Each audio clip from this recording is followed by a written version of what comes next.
Hi, everybody. I'm so excited that I'm here with all of these amazing, amazing women in this. I don't even know what to call it. Women's Spirit Collective is one way you could talk about it, but it is really like this powerful, powerful movement where the divine feminine is absolutely waking up and sharing and telling each other what's going on. And it's just incredible. And like I said, I'm just so grateful that I could be here with you.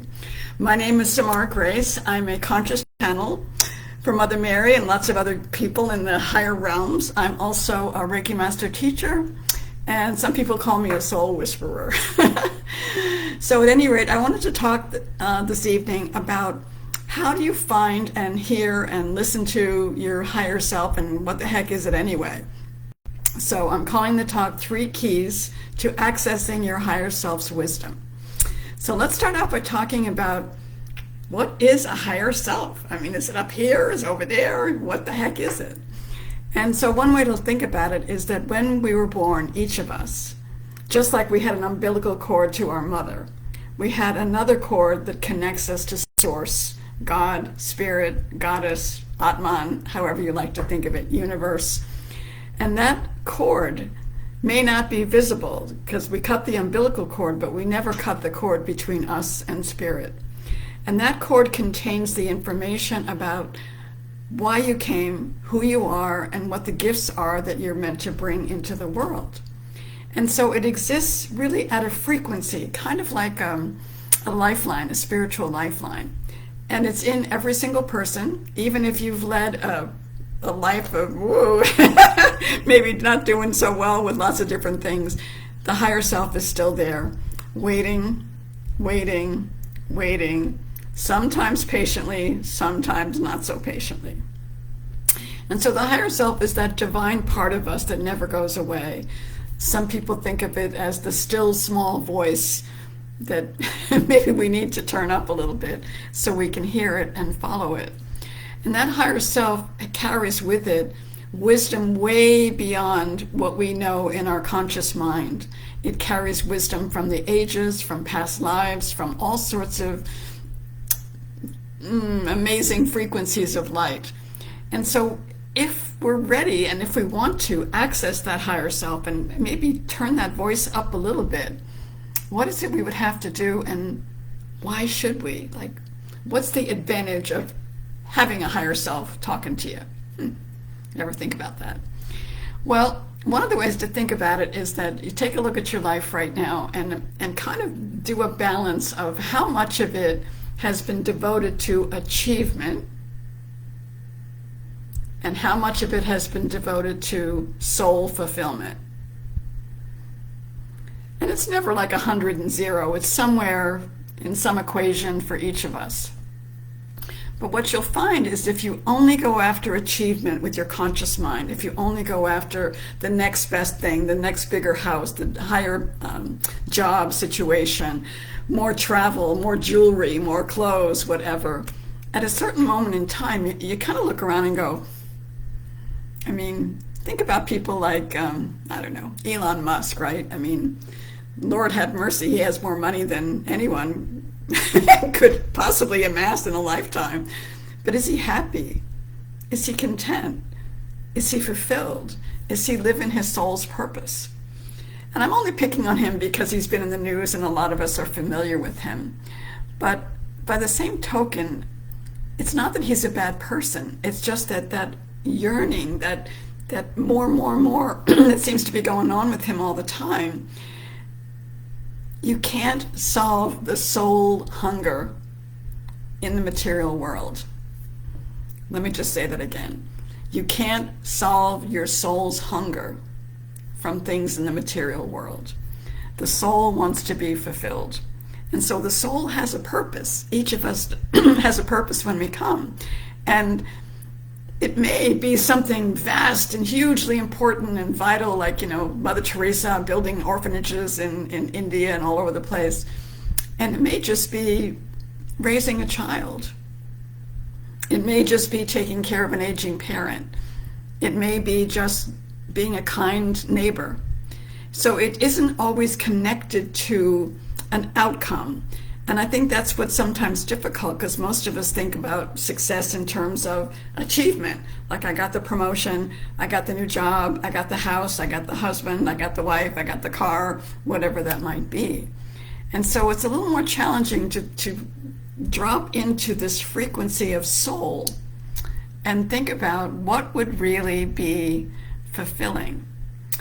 And so again, I used Elon Musk just as an example, but let's think about for a minute of a soul that is living a life that does feel fulfilling and seems to be following a soul's yearning. I'm going to pick a couple of examples that I'm hoping that you're familiar with. So recently on, of all things, America's Got Talent, the person who won had been a janitor for years and years and years, the singing janitor. But he captured America's heart and he won. Now, he had been wanting to go on the show, and he'd even tried out for the show before, and he'd been singing to the kids at the school for a long time. But there was something that woke up in him, and maybe it was meeting this woman that he just made his wife. I don't know. But something woke up in him, and he sort of dared to try it again. And he got on the stage, and his opening song was "Don't Stop Believing." And then all through the show, he kept picking songs that meant a lot to him, and ultimately he won. Because what I think is, yes, he's a talented and lovely man, but I think what captured the hearts and minds of so many people that voted for him was seeing someone really finally living his dream, living his soul dream.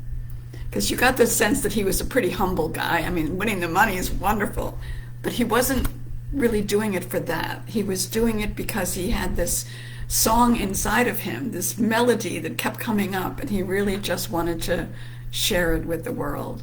And I thought that was really just so beautiful that he won.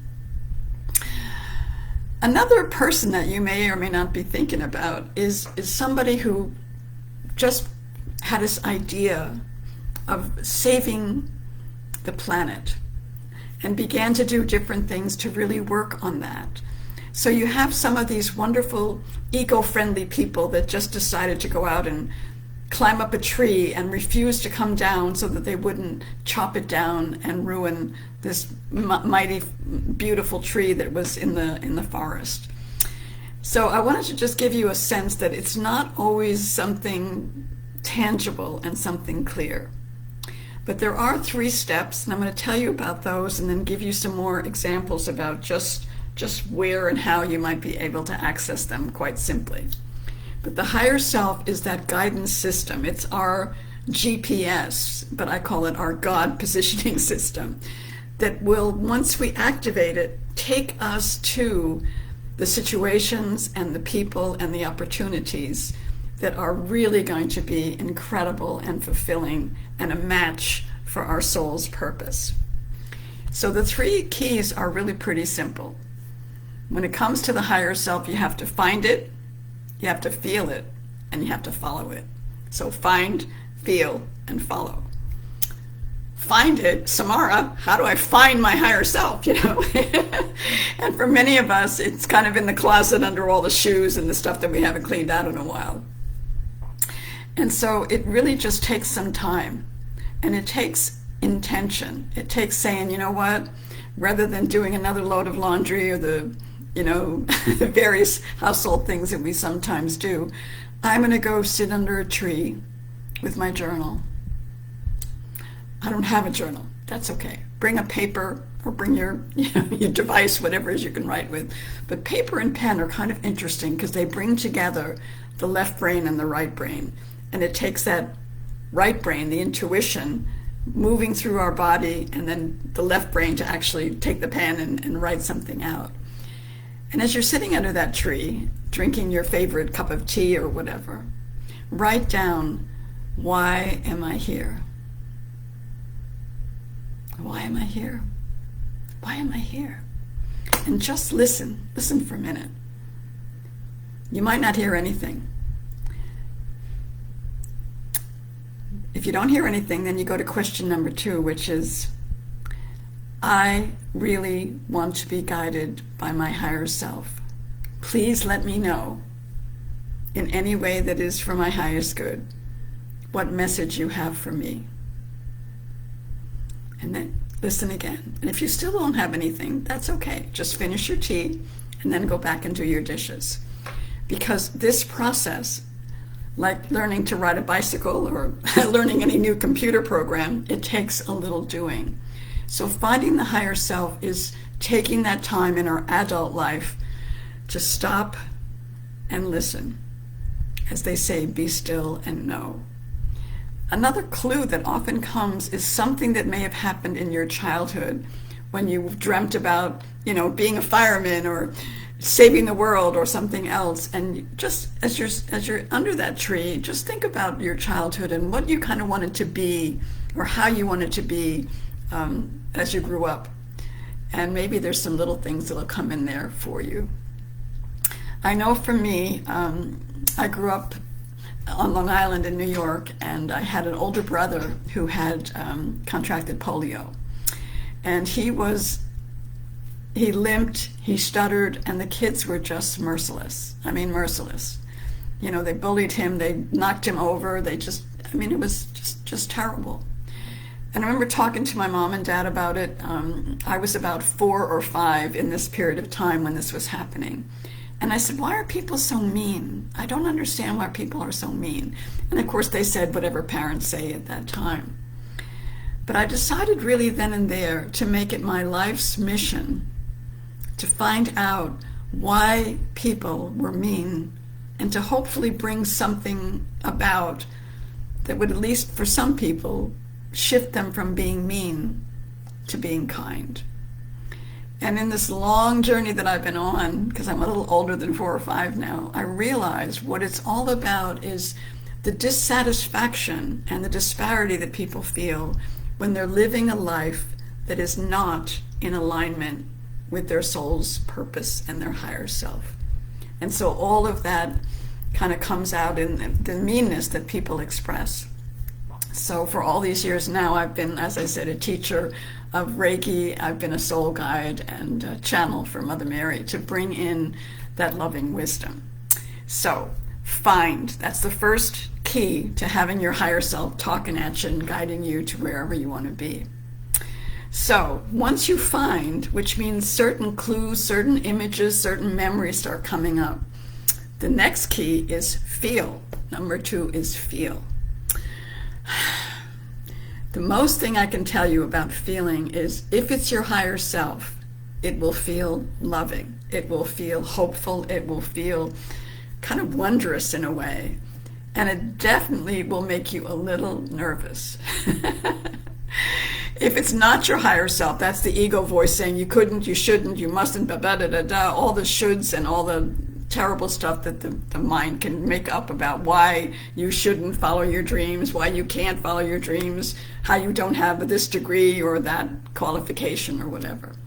But if it's your soul and your higher self, it will be all about the next step for you. And it will feel like, I always feel like in my heart, kind of like a warmth that is pouring in and a feeling of rightness and a feeling of balance and harmony.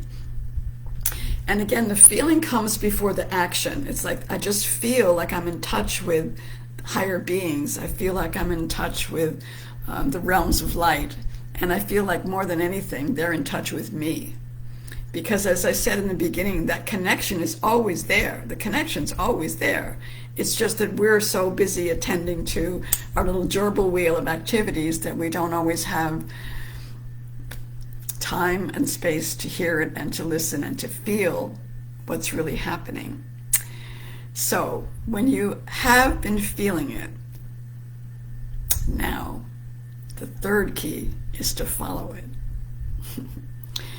And this is sort of subtle at first also. So you're out driving your car somewhere and all of a sudden you feel like I'm supposed to go left, but that's not on my list. The grocery store's this way. Why would I do that? Trust me, if you feel that energy coming in, making that kind of suggestion, follow it. Because you've found your higher self, you've been feeling your higher self, and now you want to follow it.